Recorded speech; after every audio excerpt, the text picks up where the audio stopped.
Spike Flecker, who was going to be a great painter, walked slowly along the boulevards, his uncovered red head bowed to the cold drizzle that now succeeded several days of rain. There were puddles grey with looking at a morose sky, and trees standing miserably in a row. The terrace of the Café of the Lilacs was deserted. Flecker peered in the door and saw a fat man laughing. It was warm in there. Madame, sipping a glass of steaming coffee at her high desk, gave him a cheerful smile, but Flecker returned only a sober nod. Because he was cold and sad, he would not go in and be comfortable. He chose a chair here on the pavement at the cafe entrance. The top of the iron table was like ice to his hands, and a wet, penetrating breath blew against him from the trees. The waiter, who was very tall and thin and quite bald, came out reluctantly, twisting his face in an expression that plainly said it was unpleasant to have his scalp drizzled on. "What does monsieur desire?" he asked reproachfully, stroking a long black whisker. "Vin blanc," Flecker said, shivering. "Vin blanc, with ice." For a minute the waiter looked at him, his mouth opening to exclaim a protest, but he only said, "Très bien, monsieur." Flecker looked between dripping trees at a procession of umbrellas and gleaming raincoats.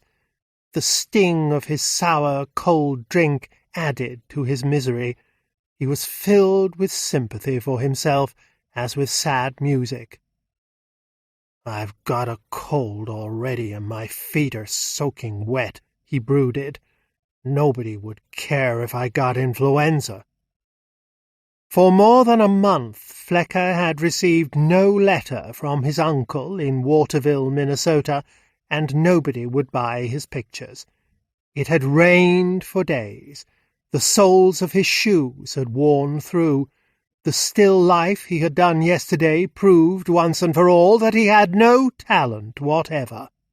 The memory of this canvas, standing undestroyed in his room where somebody might see it, made him blush and rub his hands together in painful confusion. Flecker was about 21.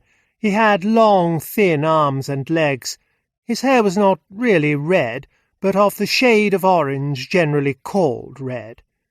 His eyes were a clear blue, and the lashes were black. His hands were long, graceful artist's hands. The much-worn corduroy of jacket and trousers lay loosely on his long body. His cravat was broad, reaching down to his belt, and was apple green. You would have rightly guessed him the kind of student who has too many ideas, drinks too much wine, talks too much, dreams too much, sleeps not enough, and with it all works too hard. Pressing his white chin down on his green tie, Flecker shuddered with the damp cold and hid his hands in his pockets. He could not even build an heroic dream under the suffering trees. His vivid and unusually obedient imagination refused to do it. Instead, it dwelt upon the mechanics of hanging.